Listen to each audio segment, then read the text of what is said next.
Price God எல்லாருக்குமே வணக்கம்.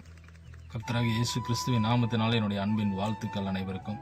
So என்னன்னா, அந்த குடியை பற்றி தான் நான் இப்போ பேச போகிறேன். ஸோ இந்த குடிக்கு அடிமையாக இருக்கிற ஜனங்கள் எல்லாருமே கண்டிப்பாக இந்த விஷயத்தை நீங்கள் தெரிஞ்சு கொள்ளணும். என்னன்னா, குடிப்பழக்கத்தில் இருக்கிற நீங்கள் கண்டிப்பாக எனக்கு நல்லாவே தெரியும், அந்த குடியிலேருந்து வெளியே வரலான்னு நினைப்பீங்க. பட் ஆனால் அதுலேருந்து வெளியே வரவே முடியாது. ஏதோ ஒரு சூழ்நிலையில மறுபடியும் நீங்கள் பார்த்தீங்கன்னா ஒரு 2 நாள் 3 நாள் குடிக்காமல் இருப்பீங்க, அட்லீஸ்ட் ஒரு 1 வீக். ஆனால் திரும்பியும் பார்த்தீங்கன்னா அந்த பாவ பழக்கத்துக்குள்ள மறுபடியும் போவீங்க. ஏதோ ஒரு சூழ்நிலையினால, சந்தோஷத்தினாலும் இல்லை அப்படின்னா ஏதோ ஒரு துக்கம், ஏதோ ஒரு பிரச்சனைகள் அப்படின்னும் போது என்ன ஆடுனா, ஆறுதலுக்கு குடிப்பழக்கத்துக்கு தான் நம்ம போவோம். அது பார்த்தீங்கன்னா 100% உண்மைதான். ஏன்னா எல்லா வழியிலையும் தாண்டி வந்தவன் நான். எல்லா இடத்துலையும் ஒவ்வொரு விஷயத்தையும் நான் அனுபவிச்சு, பாதிக்கப்பட்டு, அடிபட்டு, நொறுக்கப்பட்டு அதுல இருந்தெல்லாம் வந்தவன் தான் நான்.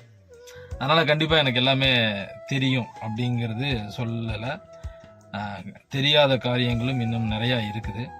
அதனால என்ன தெரிஞ்சிச்சு, எந்த வழியில இருந்து நான் வெளியே வந்தேன், எந்த வழியில நான் பாதிக்கப்பட்டேன், ஸோ அதுலேருந்து எப்படி மீட்கப்படலாம், அதுலேருந்து எப்படி ஈஸியாக வெளியே வரலாம் அப்படிங்கிறது காரியங்களை நான் உங்கள்கிட்ட இதை ஷேர் பண்ணுறேன். ஸோ கண்டிப்பாக இது ஒரு ஆசீர்வாதமாக இருக்கும். பிரதர் அண்ட் சிஸ்டர், கண்டிப்பாக இதை நீங்கள் பார்க்குறவங்க ஒரு வேளை இந்த குடிப்பழக்கத்துக்கோ இல்லை வேற ஏதோ ஒரு பாவ பழக்கத்தில் நீங்கள் அடிமையாக இருந்தால் கண்டிப்பாக அந்த பாவ பழக்கத்திலேருந்து நீங்கள் முழுமையான ஒரு விடுதலையை பெற்றுக்கொள்ளலாம். அது யார் மூலியமா அப்படின்னா, ஏசப்பா ஒரே ஒருத்தர்னால மட்டும்தான் அந்த பாவ பழக்கத்திலேருந்து விடுதலை ஆக முடியும். ஏன்னா இயேசு ஒருத்தர் தான் அந்த பாவத்தை குறித்து, அந்த பாவத்துக்கு அவர் தன் ஜீவனை கொடுத்திருக்கிறார். விலையேற பெற்ற ரத்தத்தை சிந்தி இருக்கிறார் நமக்காக. இந்த பாவத்தை குறித்து நம்ம பைபிள்ல படிக்கிறோம், நிறைய காரியங்கள் இருக்கு. அப்படி தேவன் என்ன சொல்றார் அப்படின்னா, நம்மளை விலை கொடுத்து வாங்கியிருக்கிறார். பாருங்க, நல்லா யோசிச்சு பார்க்கும்போது நமக்கு தெரியும், எத்தனையோ பேர் ஜனங்கள் நமக்கு சப்போர்ட்டுக்கு வருவாங்க, ஹாஸ்பிட்டல் போறதுக்கோ ஹெல்ப்புக்கு என்ன வேணாலும் பாத்தீங்கன்னா நண்பர்களோ இல்லை ஃபேமிலிஸ் எல்லாருமே வரலாம். ஆனா உங்களுக்கும் எனக்கும் பாத்தீங்கன்னா படைத்த இறைவன் விலை கொடுத்து வாங்கியிருக்கிறார். யாருக்கிட்ட விலை கொடுத்து வாங்கியிருக்கிறார்னா, நம்மளை இந்த உலகத்துல அடிமைப்படுத்தி பாவத்துல விழுக பண்ணி, இது அப்படியே இதுல இருந்து வெளியே வர முடியாம அப்படியே நம்மளை அழித்து நரகத்துக்கு கொண்டு போற பிசாசின் இடத்துல இருந்து நம்மளை படைத்த இறைவன் விலை கொடுத்து வாங்கியிருக்கிறார். எவ்வளவு பெரிய ஆச்சரியமான காரியம் இது. இதை ஜஸ்ட் நீங்க உணர்ந்தீங்க அப்படின்னா இறைவனுடைய அன்பை பத்தி ஈஸியா புரிஞ்சுக்கலாம். எவ்வளோ அன்பு நம்ம மேல வைத்திருக்கிறாரு பாருங்களேன். நரகத்துக்கு போக வேண்டிய நீங்களும் நானும் நம்மளை மீட்டு எடுக்கிறதுக்கு தன்னைத்தானே அவர் ஒப்பு கொடுக்கிறார். தன்னைத்தானே அவர் சிலுவையில மரிக்கிறார். எத்தனையோ பாடு பிரச்சனைகள் அவருக்கு, சரீரம் கிழிக்கப்படுது, ரத்தம் சிந்தப்படுது, அவ்வளோ வலி வேதனைய வாங்குறாரு. அடிக்கிறாங்க, காரி துப்புறாங்க, இல்லாத பொய்யெல்லாம் அவர் மேல செலுத்துறாங்க. இதெல்லாம் நான் ஆண்டவருக்குள்ள வந்ததுக்கு அப்புறம் யோசிச்சு பார்த்தேன். ஒண்ணுமே இல்லாத நமக்கு அவர் ஏன் இவ்வளவு பாத்தீங்கன்னா கஷ்டப்படணும், ரத்தம் சிந்தி அடிபட்டு இந்த கல்வாரி மலையில வெறுங்கால்ல மலை ஏறும் போது கல்லு குத்தும், எத்தனை முள்ளு குத்தி இருக்கும். அதெல்லாம் நினைச்சு பார்க்கும்போது அவ்வளோ வேதனையா இருக்கு. இதெல்லாம் யாருக்குன்னு பாத்தீங்கன்னா நமக்காகத்தான்.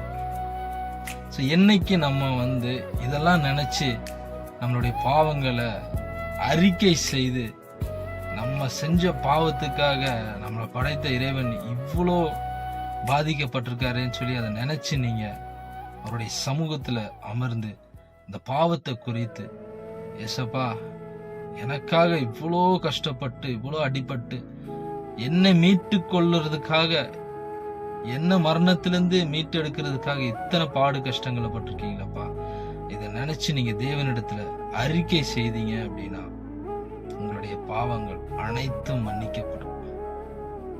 பை ஹார்ட் உண்மையாலுமே நீங்க அதை கேட்கும்போது கண்டிப்பா தேவன் ஒரு விடுதலை கொடுப்பார்.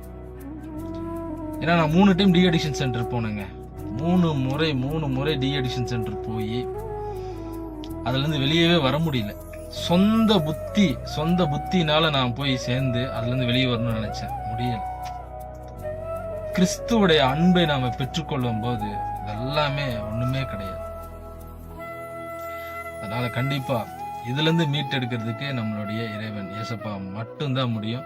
கண்டிப்பா இதுல இருந்து ஒரு பெரிய ஒரு விடுதலை தேவன் உங்களுக்கு கொடுப்பார். உண்மையா உங்களுடைய முழு இருதயத்துல இருந்து தேவனை நோக்கி நீங்க செஞ்ச பாவத்தை குறித்து அவர்கிட்ட அறிக்கை செய்து, நான் செஞ்சது பாவம் ஆண்டவரே, என்னை மன்னிச்சிருங்க, எனக்கு ஒரு விடுதலை கொடுங்க அப்படின்னு சொல்லி நீங்க கேட்கும் போது உங்க பாவங்கள் மன்னிக்கப்படும். உங்க சரீரத்தில் இருக்க எல்லா குறைவுகள், பிரச்சனைகள் எல்லாமே மாறும். A to Z உங்களை முழுமையா விடுதலை கொடுப்பார். அவருக்கென்று நீங்க உண்மையா வாழும்போது மிகப்பெரிய ஆசீர்வாதம் உங்களுக்கு இருக்கும். கர்த்தர் எதற்காக உங்களை அழைக்கப்பட்டிருக்கிறார், எதற்காக உங்களை முன்குறித்திருக்கிறார்? தேவனோடு சஞ்சரிக்கும் போது நீங்க அதெல்லாம் உணர முடியும். பரிசுத்தம் இல்லாதவன் தேவனை தரிசிக்க முடியாதுன்னு சொல்லி இறைவன் சொல்றாரு. அதனால பரிசுத்தமான வாழ்க்கையை வாழ்வோம். நாம இறைவனோடு சேர்ந்து அவருடைய காரியங்களை தேவன் நமக்கு வெளிப்படுத்துவார். அதன்படி நம்ம வாழும்போது கண்டிப்பா தேவன் நம்மளை ஆசீர்வதித்து வழி நடத்துவார். கர்த்தர் தாமே இந்த வீடியோ மூலமா பார்க்கிற ஒவ்வொருத்தரையும் ஆசீர்வதிப்பார். எல்லாரையும் அந்த பிரச்சனையிலிருந்து விடுவிப்பார்.